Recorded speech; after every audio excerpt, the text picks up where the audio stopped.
என்னங்க விஜய் 2 தொகுதியில நிக்கிறீங்க, தோற்றுவீங்கன்னு பயமா? ஓ, தோத்துறாங்க இந்த வேலையை பண்ணாப்லையா? ஒண்ணு பார்த்தா ஒண்ணுதான் இல்ல, ஏன்னா வார்த்தைக்கு வார்த்தை நல்லதே நடக்கும், வெற்றி நிச்சயம், கான்பிடண்டா இருக்குன்ட்டு நீங்க கான்பிடண்டா இல்லாம 2 தொகுதியில நிக்கிற. விட்டா 234 நிப்பாருப்பா.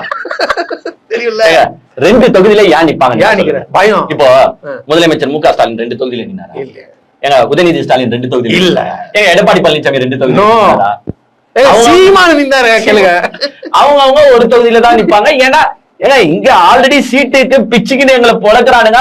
அதே மாதிரி நாங்க வெற்றி பெற்றுடுவோம் அப்படின்ற நம்பிக்கை எங்களுக்கு இருக்கு. சோ நாங்க ஏன் 2 தொகுதியை நிக்கணும்? நீங்க ஆல்ரெடி வின் ஆச்சங்க. நீங்க ஆல்ரெடி வின் ஆச்சு. நீங்க என் மூஞ்சிக்கு ஓட்டு போட மாட்டாங்க. அது போடுவாங்கல, இப்ப நிக்கிறது தானே. உச்சத்துல இருந்து எங்க வர? உச்சத்துல இருந்து அது எங்கயோ இருக்கிற அந்த உச்சம் நீ நினைக்கிற மாதிரி அவ்வளவு தூரம் இமாலய மவுண்டன்.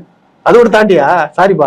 என்னப்பா என்னப்பா என்ன இமாலயான்ற அதுக்கும் மேலயா? அதுக்கும் மேல அளவுகோல செய்ய முடியாதுயா. வானத்துல இருந்து குதிச்சிருக்கேன். அவ்வளவு பெரிய உச்சத்துல இருந்து நான் வந்திருக்கிறேன். எனக்கு மக்கள் ஓட்டு போட போறாங்க. நீங்க ஏன் 2 தொகுதியில பயந்து நிக்கிறீங்க? ஐயோ என்ன இது? அப்ப எங்க அண்ணனுக்கே நம்பிக்கை இல்லடா. நம்பிக்கை இல்ல. தோத்துருவோமோ செவ்வாழ, தோத்துருவோம், நம்மள தோக்கச்சிருவானுங்க செவ்வாழ. ஒரு தொகுதியில நின்னா ரொம்ப அதிகமாயிடும்.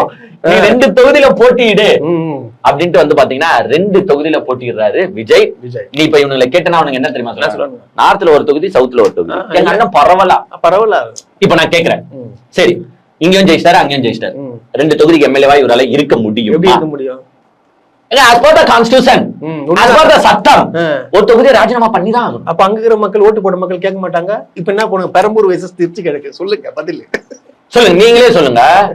இப்போ 2 தொகுதியிலும் ஜெயிச்சிட்டாருன்னா ஒரு தொகுதியில இருந்து ராஜினாமா பண்ணிதான். அப்ப வேஸ்ட் ஆகுதுல அந்த சீட். திருப்பியும் அந்த தொகுதிக்கு வந்து ரீ எலெக்ஷன். அது ஒரு காசு. அப்போ உங்களுக்கே நல்லா தெரியுது நீங்க தோத்துருவீங்க. ஏய் தம்பிகளா, வாங்க தம்பிகளா, அதே இப்ப நம்மள கூப்பிட்டு கட்டி அனுப்பாரு.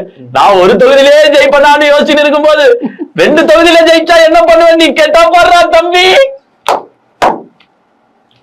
சோ பயம் வெற்றி நிச்சயம், கான்பிடண்டா இருங்க அப்படின்னு சொல்லிட்டு எங்க அண்ணன். நீ கான்பிடண்டா முதல்ல மத்தவங்க கிட்ட சொல்ல. அதுதான் இல்லையே.